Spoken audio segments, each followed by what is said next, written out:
오늘 읽은 에스겔 본문 말씀도 다른 장과 마찬가지로 여호와의 말씀이 내게 임해 말씀하셨다라는 말씀으로 시작이 되고 있습니다.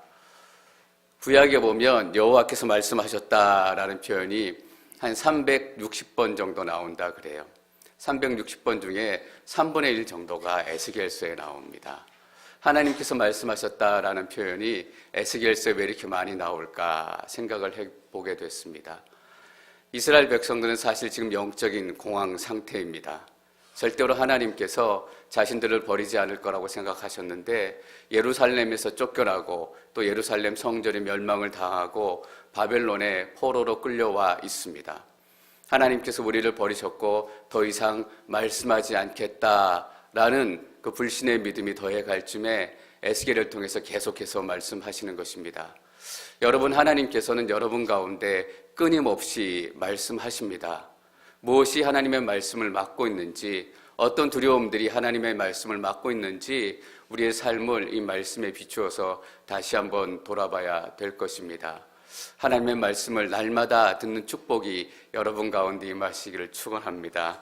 오늘 읽은 말씀의 첫 번째 부분은 이스라엘 백성들이 이스라엘 땅에 살 때 죄를 지었기 때문에 쫓겨났다라는 이야기를 해주시고 이제 중반부부터는 회복에 대해서 말씀하시는데 이스라엘 백성들이 회복되어지는 이유에 대해서 말씀해 주고 계십니다. 22절, 23절 말씀 저희가 같이 읽고 말씀을 나누도록 하겠습니다. 22절 시작. 그러므로 너는 이스라엘 족속에게 말하여라.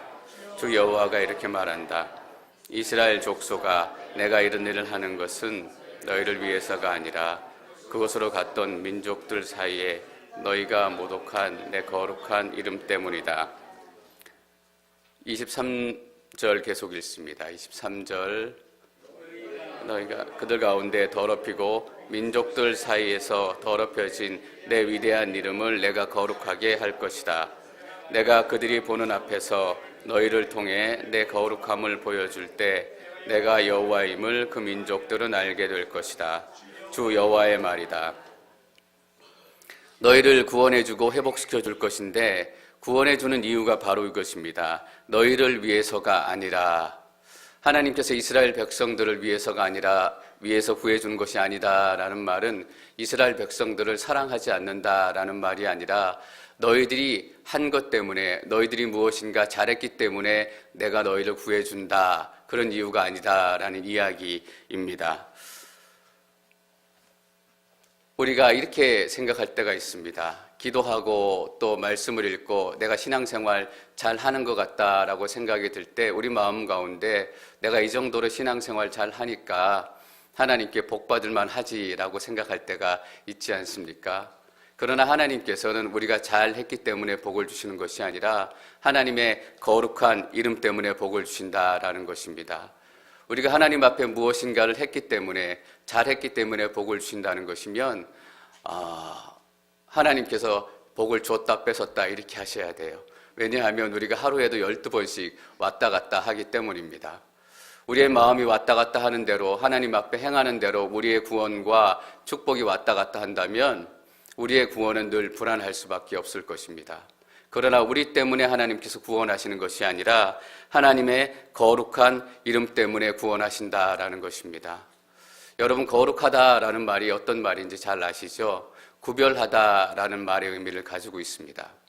근데 특별히 하나님과 우리와의 관계 가운데서 거룩함을 생각해 볼 때는 이 거룩하다라는 말의 의미는 약속을 다 지킨다라는 의미입니다. 우리가 하나님 앞에 거룩한 모습으로 선다라는 의미는 하나님 앞에 우리가 모든 약속을 다 지킨다라는 의미입니다. 하나님께서 우리에게 모든 약속을 다 지키시는 것이 또 다른 의미의 거룩이다라고 얘기할 수 있을 것 같습니다. 여러분, 거룩한 부부 생활, 거룩한 남편과 아내가 어떤 모습의 남편과 아내입니까? 서로에게 약속을 잘 지키는 그런 관계입니다.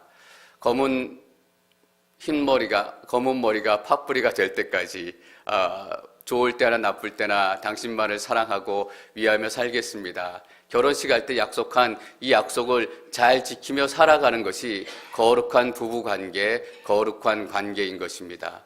그런데 그 약속을 지키지 못하면 그 거룩한 관계는 깨어진다라는 것입니다. 이스라엘 백성들이 하나님 앞에 드렸던 약속을 지키지 못했습니다. 하나님과 이스라엘 백성들이 나누었던 약속은 바로 이런 것입니다. 출애굽기 19장 5절에서 6절 말씀 저희가 같이 읽습니다. 출애굽기 19장 5절에서 6절 시작. 언약을 지키면 너희는 모든 민족들 가운데 특별한 내 보물이 될 것이다. 온 땅이 다 내 것이지만 너희는 내게 제사장 나라 거룩한 민족이 될 것이다. 너는 이 말을 이스라엘 백성들에게 전하여라. 하나님과 이스라엘 백성들이 맺은 약속은 이런 것입니다. 너희가 내게 온전히 순종하고 언약을 지키면. 그런데 이스라엘 백성들이 하나님 앞에 그 약속을 지키지 않고 깨뜨려 버렸습니다. 하나님을 예배하고 하나님의 말씀을 지키지 않고 온갖 우상들을 다 예배하고 온갖 우상들을 다 쫓아다니는 그런 모습들을 보였다라는 것입니다. 여러분, 하나님의 백성이라고 얘기했던 이스라엘 백성조차도 하나님을 예배하지 않는다면 다른 나라 사람들이 보고 하나님을 예배하고 싶은 마음이 들겠습니까? 제가 새벽 예배 때 잠깐 이 말씀을 나누면서 집안의 자식들도 아버지를 존경하지 않는데 다른 사람들이 그 아버지를 존경하겠습니까? 라고 말씀을 드렸던 적이 있습니다. 여러분, 아내가 남편을 존경하지 않는데 다른 사람들이 그 남편을 존경해 줄 리가 있겠습니까?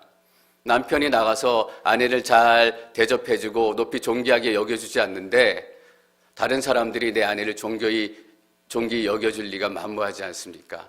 내가 아내라고 고귀하게 부르면 다른 사람도 내 아내를 아내로 대접하는 거고, 내가 마누라 이렇게 부르면 다른 사람들도 마누라로 막 대하는 것입니다. 근데 이스라엘 백성들이 하나님을 하나님으로 예배하지 않고 그냥 아무렇지도 않은 지나가는 그냥 그 소리들처럼 하나님께 나아갔다라는 것입니다.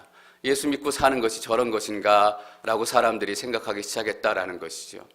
하나님 앞에 언약을 깨뜨리니까 하나님께서 이스라엘 백성들을 약속의 땅에서 쫓아버렸습니다. 이방 민족들이 이렇게 생각했을 것이 틀림이 없습니다. 하나님이라는 여호와가 이집트에서 이스라엘 백성들에게 약속의 땅을 주신다라고 해서 이끌고 나왔는데 자기 자손들에게 약속의 땅도 지켜주지 못하고 결국은 자기 자식들마저 다 쫓아내는 그런 하나님이구나. 이스라엘 백성들에게 약속도 지키지 못하는 하나님이라면 우리가 믿을 필요가 뭐 있겠나라고 생각하기 시작하는 것입니다. 여러분, 하나님의 이름을 모독하는 것이 막 하나님을 욕하고 하나님의 말씀대로 살지 않는 것뿐만 아니라 우리의 삶을 보고 하나님 믿고 싶지 않다, 교회 다니고 싶지 않다라고 생각이 들게 만들다면 우리는 하나님의 이름을 모독하는 삶을 살고 있는 것입니다. 요즘에 한국에 가나안 성도라는 말이 많이 유행을 하고 있다라고 해요. 가나안 성도라는 말이 안 나가 성도의 거꾸로 쓴 말이래요. 예수는 믿지만 교회 안 나가고 방황하는 사람을 안 나가는 성도라고 직접 부르긴 뭐하니까 돌려서 가나안 성도다라고 얘기한다라는 거예요. 예수님을 믿지만 가나안 성도가 된 이분들의 가장 큰 이유가 무엇일까요? 교회 안에서 여러 가지 이유로 상처를 받았기 때문입니다. 목사님에게 상처받고 같이 있는 믿음의 동역자들에게 상처를 받고 하여튼 여러 가지 이유로 상처를 받았기 때문에 교회에서는 나의 믿음을 제대로 지킬 수 없다. 다른 사람들과 함께 있으면 내 믿음을 지켜나갈 수 없다라고 선택을 하고 교회를 떠나게 된 것입니다. 그래도 교회는 나오지 않지만 믿음이라도 지키고 있다면 그나마 다행일지도 모르겠습니다. 믿음도 없는데 교회 한번 왔다가 상처를 입고 어려운 일을 당하고 저 사람이 예수 믿고 사는 사람이 저렇게 살고 나보다 더 엉망으로 사네. 예수 믿고 살면 가정도 회복되고 관계도 회복된다고 얘기하더니 저렇게 엉망으로 살고 하나도 회복되는 것이 없네 라고 보기 시작한다면 누가 교회에 나와서 예수님 믿고 싶겠습니까? 그래서 하나님의 이름이 열방 가운데서 더럽힘을 당하신 것입니다. 그런데 하나님께서는 나의 거룩한 이름 때문에 너희를 구원해 주겠다라고 말씀하시는 것입니다.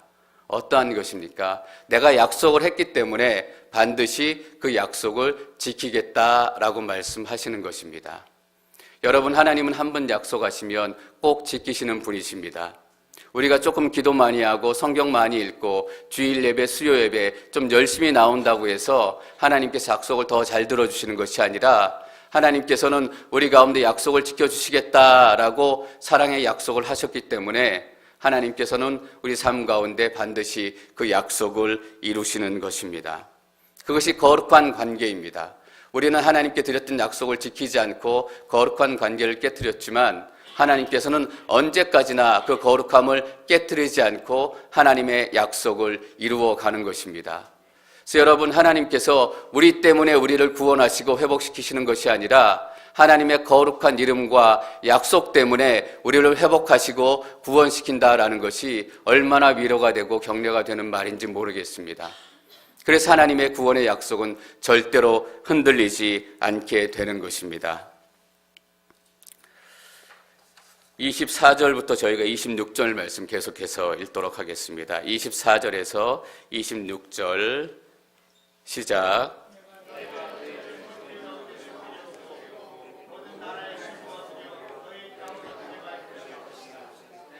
내가 너희 위에 깨끗한 물을 뿌릴 것이니 너희는 깨끗해질 것이다. 내가 너희의 모든 더러움과 너희의 모든 우상들로부터 너희를 깨끗하게 할 것이다. 내가 너희에게 새로운 마음을 주고 너희 안에 새로운 영을 줄 것이다. 내가 너희 육신으로부터 돌과 같이 굳은 마음을 없애고 너희에게 살처럼 부드러운 마음을 줄 것이다. 내가 너희를 저 민족들 가운데서 데려오고 모든 나라에서 모아들여 너희 땅으로 데려갈 것이다. 이스라엘 백성은 이미 오래전에 애굽 땅에서 한번 출애굽을 경험한 나라입니다. 근데 하나님께서 다시 한번 바벨론에서 제2의 출애굽을 허락하시겠다라고 말씀하십니다. 저는 이 말씀을 읽으면서 어쩌면 우리 모두가 다시 한번 영적인 출애굽을 해야 될 시점에 와 있는지도 모르겠다라는 생각을 합니다. 이스라엘 백성들이 포로로 하루 이틀 살아가면서 그들 가운데 그 땅으로 돌아가겠다, 그 땅으로 회복해서 돌아가서 살아야 되겠다라는 영적인 소망과 갈망들이 점점 사라지기 시작했을 것입니다. 이 포로로 사는 것이 내게 주어진 운명이다라고 생각했을 시점에 하나님께서는 너희를 다시 약속의 땅으로 돌려주겠다라고 얘기하시는 것입니다. 이 바벨론의 포로의 삶이, 포로의 생활이 너의 삶의 끝이 아니고 이스라엘 공동체의 끝이 아니다라고 말씀하시는 것입니다. 그래서 하나님께서는 너희가 포로로 살지만 포로의 영성을 가지고 사는 것이 아니라 회복될 민족, 약속의 민족의 영성을 가지고 살아가다오라고 말씀하시는 것입니다. 여러분, 지금 포로와 같은 생활을 하고 계신 분들이 계실지 모르겠습니다. 그러나 그것이 여러분 삶의 끝이 아니다라는 것을 기억하시기를 바랍니다. 하나님께서는 다시 한번 여러분의 삶 가운데 영적인 대출애굽을 일으키기를 원하시는 것입니다. 지금은 포로같이 살고 있고 지금 웃긴 것 같이 살고 있지만 하나님께서 다시금 여러분을 출애굽시키실 것입니다. 여러분, 포로의 영성을 가지고 살아가지 마십시오. 우리는 포로의 영성이 아니라 예수 그리스도로 말미암아 자유인으로 살아가는 축복된 존재가 되었습니다. 다시 한번 하나님의 이 회복의 음성을 들으시기를 축원합니다. 저희가 25절 말씀을 다시 한번 읽을까요? 25절 시작. 깨끗한 물을 뿌릴 것이니 너희는 깨끗해질 것이다. 내가 너희의 모든 더러움과 너희의 모든 우상들로부터 너희를 깨끗하게 할 것이다. 하나님의 회복이 어떻게 일어나는지 그 순서에 대해서 말씀해 주고 있습니다. 25절 첫 번째, 내가 너희 위에 깨끗한 물을 뿌릴 것이니. 여러분, 깨끗한 물을 뿌린다라는 것이 어떤 의미일까요? 물론 구약시대에는 실제적으로 물을 뿌려서 정결한 의식을 행하기도 했습니다. 그러나 더 이상 우리가 물을 뿌리지 않습니다. 이 신약시대에 물을 뿌리고 정결케 한다는 것은 어떤 의미인가? 하나님의 말씀을 여러분 심령 가운데 뿌린다라는 것입니다. 우리가 어떻게 거룩해질 수 있고 어떻게 깨끗해질 수 있을까? 하나님의 말씀이 여러분 삶 가운데 뿌려져야 한다라는 것입니다. 어떤 분들은 말씀을 들어도 반응이 없고 어떤 분들은 말씀을 들어도 굳은 마음처럼, 돌 같은 마음처럼 움직이지 않지만 어떤 분들은 하나님의 말씀이 임하는 그 순간 그 삶 가운데 멈추었던 눈물이 시작이 되고 멈추었던 은혜가 시작이 되고 깨졌던 관계들이 회복되어지는 역사를 경험하게 되는 것입니다. 이것이 우리 때문에 일어나는 것이 아니라 하나님 때문에 일어난다라는 것이 큰 우리에게 위로의 말씀입니다. 여러분, 우리 앵커리지 온누리교회가 부흥하고 영적으로 굉장히 성장하고 있는 것에 저는 굉장히 목회자로서 기쁨을 가지고 있고 여러분들도 기쁨을 가지고 있을 줄 믿습니다. 그러나 이것이 우리가 잘했기 때문에, 우리가 노력했기 때문에 시작되는 부흥이라면 이 부흥은 조금 있다가 사라지고 말 것입니다. 사람이 시작한 부흥, 사람이 시작한 역사는 조금 시작되다 맙니다. 여러분, 혹시 이런 마음 또 생각 가지고 계신 분들이 있을지 모르겠어요. 내가 그전에는 새 신자들 오면, 또 새로운 분들 오시면 쳐다보지도 않았는데 요즘엔 가서 말도 하고 밥도 먹어주고, 요즘에 옆에 지체들한테 이전 같았으면 성질 내가 화냈을 텐데 요즘 내가 성질 많이 죽었어. 내가 웃는 얼굴로 대하고 사랑하며 대하고, 그래서 우리 공동체가 많이 좋아진 거야. 그렇게 우리가 생각하기 시작한다면 우리 때문에 이 부흥이 시작됐다라고 생각하는 것이다 라는 의미입니다. 물론 하나님께서 우리의 사랑과 우리의 친절과 우리의 헌신을 사용하시기도 하지만 우리 때문에 하나님의 부흥이 일어나고 우리 때문에 하나님의 회복이 일어나지 않는다라는 것입니다. 하나님의 회복은 하나님 때문에 일어난다라는 것입니다. 그래서 26절이 우리에게 큰 도전과 위로의 말씀이 되는 것입니다. 26절 말씀 저희가 같이 읽습니다. 26절 시작.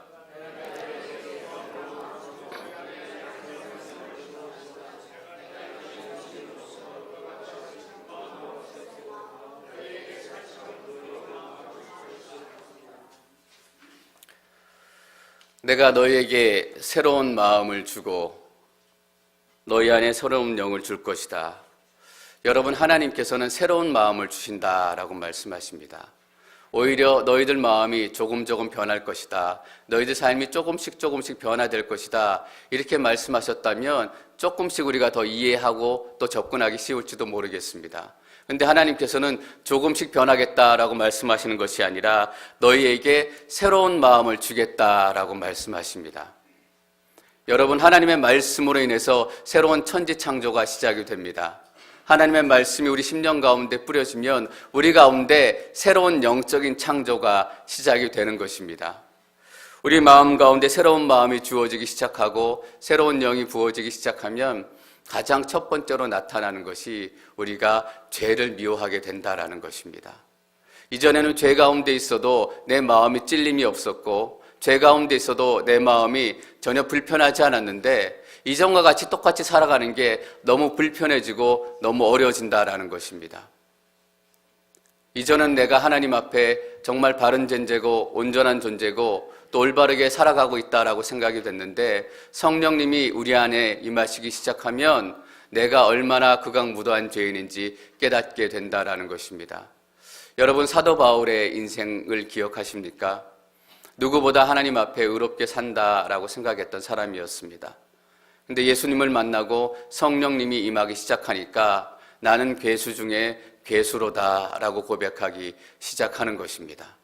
죄에 대한 고백이 시작되고 새로운 마음이 우리 안에 부어지면 그 다음으로 시작되는 것이 하나님을 알고 싶은 열망이 시작된다라는 것입니다.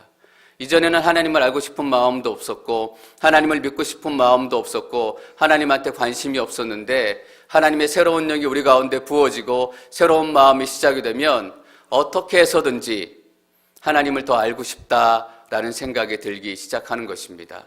그래서 예배에 가고 싶은 거예요. 그전에는 예배에 참여하는 것이 그렇게 힘들고 어려웠는데 하나님께서 우리 가운데 새로운 영을 부어주시면 1시간 전부터 교회 갈 시간을 기다리며 단장하기 시작한다라는 거예요. 성경 공부, 좋은 성경 공부가 없나? 말씀을 함께 읽는 모임은 없나? 하나님을 알고 싶은 그 마음이 우리 마음 가운데 불처럼 시작이 된다라는 것이에요. 그것이 영적인 대부흥입니다. 저기 27절 말씀 계속해서 나눠 읽습니다. 27절 시작. 그리고 내가 내 성령을 너희 안에 주어서 너희로 하여금 내 법령을 따르며 내 규례를 지키고 행하게 만들 것이다. 하나님의 영이 들어오고 또 하나님의 말씀이 들어오기 시작하면 우리 삶 가운데 이런 변화가 나타납니다. 내 법령을 따르며 내 규례를 지키고 행하게 만들 것이다. 말씀대로 살아가는 모습이 시작이 된다라는 것입니다. 이전에는 말씀에 반응하지 않았던 삶, 이전에는 굳은 마음이었기 때문에, 돌과 같은 마음이었기 때문에 말씀을 들어도 감동이 없는데 그 말씀대로 살아내고 싶은 마음이 우리 가운데 시작이 되는 것입니다. 내가 너희 육신으로부터 돌과 같이 굳은 마음을 없애고, 여러분, 우리를 포로로 만드는 것이 어떤 것일까요? 우리의 삶과 환경, 우리를 붙들고 있는 바벨론 군사일까요? 정말 우리가 포로로 살도록 만드는 것은 돌과 같이 굳은 마음입니다. 마음이 돌과 같이 굳었기 때문에 하나님의 말씀을 들어도 전혀 반응이 없다라는 거예요. 예수님께서 이렇게 말씀하신 거 기억나십니까? 피리를 불어도 춤추지 않고 곡을 해도 울지 않는다라는 것입니다. 마음이 굳었기 때문에 어떤 하나님의 말씀이 선포될 때라도 그 마음이 전혀 미동이 없다라는 거예요. 그 돌과 같이 굳은 마음을 없애고 너희에게 살처럼 부드러운 마음을 줄 것이다.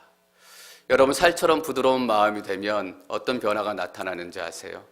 자꾸 눈물이 나기 시작하는 거예요. 살처럼 부드러운 마음이 되면 이 얘기를 들어도 감동이 돼서 눈물이 나고, 저 얘기를 들어도 감동이 돼서 눈물이 나기 시작한다라는 거예요. 살과 같이 부드러운 마음이 우리 가운데 시작이 되면 자꾸 하나님을 찬양하고 노래하고 싶은 마음이 들기 시작합니다. 그전에는 내가 노래도 못하는데 무슨 찬양은, 이런 얘기를 했는데 지금은 노래는 못하지만 내가 성가대에 가서 같이 찬양하고 싶다, 이런 마음이 들기 시작한다라는 거예요. 여러분, 굳은 마음이 살과 같은 마음이 되면 하나님의 만지심에 민감하게 반응하는 마음이 되는 것입니다. 껍데기같이 굳은 마음들이 다 제하여지고 살과 같은 부드러운 마음들이 여러분 마음 가운데 시작되기를 축원합니다. 그래서 옆에 사람들의 말이 들리기 시작하고 하나님의 말씀이 들리기 시작하고 또한 하나님의 말씀대로 살고 싶은 그런 마음들이 시작이 된다라는 것입니다. 28절 말씀 저희가 계속해서 읽을까요? 28절 시작. 땅에서 살게 될 것이다. 그러면 너희는 내 백성이 되고 나는 너희의 하나님이 될 것이다. 그러면 너희는 내 백성이 되고 나는 너희의 하나님이 될 것이다. 짧은 구절이지만 이 한 구절의 말씀이 성경의 결론입니다. 성경은 이 말씀으로 시작해서 이 말씀으로 끝난다고 얘기해도 과언이 아닙니다. 그러면 너희는 내 백성이 되고 나는 너희의 하나님이 될 것이다. 한마디로 얘기하면 하나님과 우리와의 관계가 거룩한 관계가 된다라는 의미입니다. 너희는 내 백성이 되고 이전처럼 다시 한번 하나님을 예배하게 되고 하나님을 노래하게 되고 하나님의 말씀대로 살아가는 것, 우리가 하나님과 드렸던 약속의 말씀을 지키며 살아가는 것, 나는 너희의 하나님이 될 것이다. 하나님께서 우리에게 하셨던 그 약속의 말씀들을 다 이루어 가신다라는 것입니다. 저는 하나님께서 우리의 하나님 되심을 예수 그리스도의 이름으로 선포합니다. 여러분, 하나님을 더 개인적으로 만나시기를 축원합니다. 하나님께서 우리의 하나님이 되시는 것이 하나님께서 우리에게 원하시는 가장 큰 영적인 목표 중에 하나인 것입니다. 이렇게 하나님께서는 이스라엘 백성들을 회복하십니다. 이 회복을 저는 우리 앵커리지 온누리 교회에 실제적으로 적용을 해보고 싶었습니다. 이스라엘 백성들이 회복하고 이스라엘 나라가 회복하는 것이 다 좋은 이야기이지만 결국 우리가 던져야 될 질문은 실제적으로 이 말씀이, 이 회복이 우리와 어떤 상관이 있는가라는 것입니다. 저희가 35절 말씀 한번 같이 읽을까요? 35절 말씀 읽습니다. 시작. 그들이 말한다. 황무지였던 이 땅이 에덴 동산처럼 됐다. 폐허가 돼서 버려졌고 또 무너졌던 성읍들이 이제 견고하게 세워지고 사람이 살게 됐다라고 할 것이다. 황무지였던 그 땅이 에덴 동산으로 바뀌는 역사가 나타납니다. 저는 영적인 황무지인 이 앵커리지가 영적인 에덴 동산으로 바꾸는 꿈을 다시 꾸기 시작합니다. 여러분, 견고하게 세워지고 사람이 살게 됐다라는 말이 어떤 의미인지 아십니까? 그냥 사람들이 살게 됐다라는 의미가 아니라 하나님을 예배하는 사람들이, 하나님을 찬양하는 사람들이 다시금 예루살렘 땅에 살기 시작했다라는 것입니다. 저는 이 앵커리지 땅 가운데 그냥 인구가 늘어나서 많은 사람들이 모이는 것이 아니라 디비던 때문에 많은 사람들이 찾아오고 베네핏 때문에 많은 사람들이 그냥 모여드는 것이 아니라 이 영적인 황무지 가운데 하나님을 예배하는 하나님의 사람들이 많아질 것이다 라는 것을 약속의 말씀으로 받는 것입니다. 저희가 38절 말씀을 한번 더 읽을까요? 38절 시작. 열기간에 예루살렘 제사에 쓰이는 양떼처럼 폐허가 된 성읍들이 사람들의 무리로 가득 찰 것이다. 그러면 내가 여호와임을 그들은 알게 될 것이다. 폐허가 됐던 성읍들이 사람의 무리들로 가득 차게 될 것이다 라는 약속의 말씀입니다. 저는 앵커리지에 있는 모든 교회들이 하나님을 예배하는 예배자들로 가득 차는 그 시간들을 소망하게 됩니다. 여러분, 이게 무엇입니까? 이게 영적인 대부흥이고 영적인 대각성입니다. 하나님께서 우리 가운데 새 영과 새 마음을 부어주기 시작하고 우리 삶 가운데 새로운 삶의 모습이 나타나기 시작하면 폐허가 되었던, 영적으로 황무지가 되었던 이 앵커리지 땅 가운데, 다 죽어가는 청년들 가운데 하나님의 새로운 역사가 시작이 된다라는 것입니다. 이전처럼 부흥회를 하면 1000명씩 모이고 교회마다 예배하는 사람들로 가득 채워지고, 저는 하나님께서 더 많은 하나님의 사람들을 저희 앵커리지 온누리 교회로 보내주실 것임을 믿습니다. 이 성전이 미어 터질 만큼, 이 교회가 미어 터질 만큼 여러분, 우리가 잘하고 우리가 옆 사람한테 좀 친절했기 때문에, 새로 오신 분들에게 좀 따뜻하게 대해줬기 때문에, 그것이 아니라 하나님의 영이 우리 가운데 부어졌기 때문에 우리가 하나님을 더 알고 싶어하고 말씀을 따라 살고 싶어하고 하나님께서 우리 가운데 역사하시는 그 모습들을 기대하기 시작했기 때문에 하나님께서 새로운 일들을 시작하시게 된다라는 것입니다. 여러분, 그래서 이 앵커리지 땅 가운데 소망이 있다라는 거예요. 우리 때문이라면 절대로 앵커리지 땅 가운데 영적인 부흥과 대각성은 오지 않을 것입니다. 그러나 하나님께서 거룩하시고 하나님께서 우리에게 하셨던 그 약속들을 이루시는 분들이시기 때문에 이 앵커리지 땅 가운데 하나님께서 반드시 영적인 대역사를 허락하실 것입니다. 여러분, 물론 이 약속의 말씀이 우리 개인적으로도 중요한 말씀입니다. 그러나 에스겔이 지금 개인적으로 얘기하는 것이 아니라 이스라엘 공동체에 얘기하고 있다라는 것을 여러분들이 좀 주목하셨으면 좋겠습니다. 공동체가 살아나지 않으면, 이 앵커리지가 부흥하지 않으면 우리는 혼자서 절대로 살아날 수 없다라는 거예요. 저는 여러분 가운데 하나님께서 새 영을 부으시기를 축원합니다. 여러분 가운데 새 마음이 시작되기를 축원합니다. 막 예배드리고 싶고 하나님의 말씀을 사모하고 하나님의 말씀이 우리 안에서 뜨겁게 역사하기 시작해서, 이전에는 내가 이렇게 살지 못했는데 하나님 말씀대로 살아야 되겠다, 내가 술과 담배를 끊어야 되겠다, 더러운 포르노를 끊어야 되겠다, 미움과 거짓을 다 끊어야 되겠다라는 결단들이 우리 가운데 시작된다라는 것입니다. 여러분, 그것이 부흥입니다. 사도 바울이 에베소에서 하나님의 말씀을 전하고 그것 가운데 처음 부흥의 역사가 시작이 됐습니다. 부흥의 역사가 시작되니까 어떤 모습들이 나타났는지 아세요? 점치던 사람들이, 점수를 하던 사람들이 그 점술과 관련된 그 점보는 책들을 수만 권을 가져나와서 다 불태우기 시작했다라는 거예요. 여러분 가운데는 어떤 것들이 숨어 있는지 모르겠어요. 우리 공동체 가운데는 어떤 것들을 끄집어내어서 태워야 될지 모르겠어요.